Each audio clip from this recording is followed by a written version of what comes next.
In this video, I'm going to be discussing some things that I have found in Extermination. One of the things I have found is being able to clip enemies into walls. If you stack up every single enemy and you put them in corners or tight areas, they will start to clip out of bounds.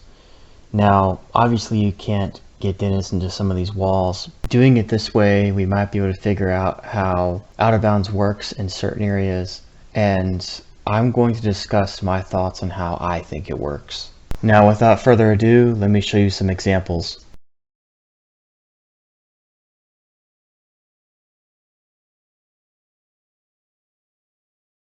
This is another example. I was able to get one of the watchdogs to latch onto me and clip them to the wall by shaking them off.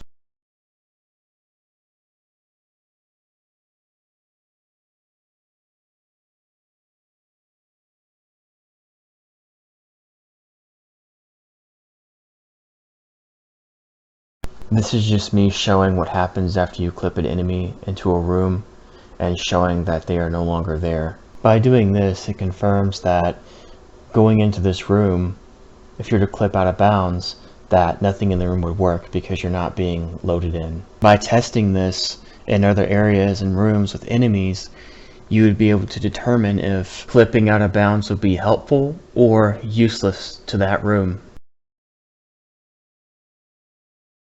I tested this method in Tunnel Area D in Taylor's room, and just like with the level 1 lab, clipping this watchdog into this room before picking up the metal tag and triggering the cutscene, when you load into the room, the watchdog is not there, but after the cutscene, when I came back and looked through the wall, the watchdog was there.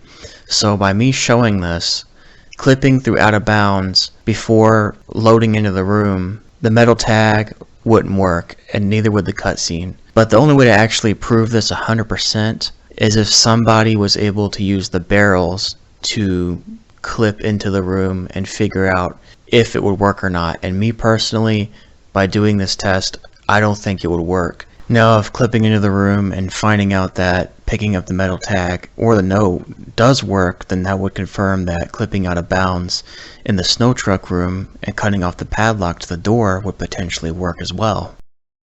Now, after the cutscene, I also discovered this. After picking up the metal tag, if you get close to the wall and you press X, it'll show Taylor and Julie Hamilton's corpses. Now, I've tried doing this before picking up the metal tag, and it doesn't work. I wish it did, because if it did work, then you would just teleport to the other side of the room, and it would be a faster way to get to the level 2 lab.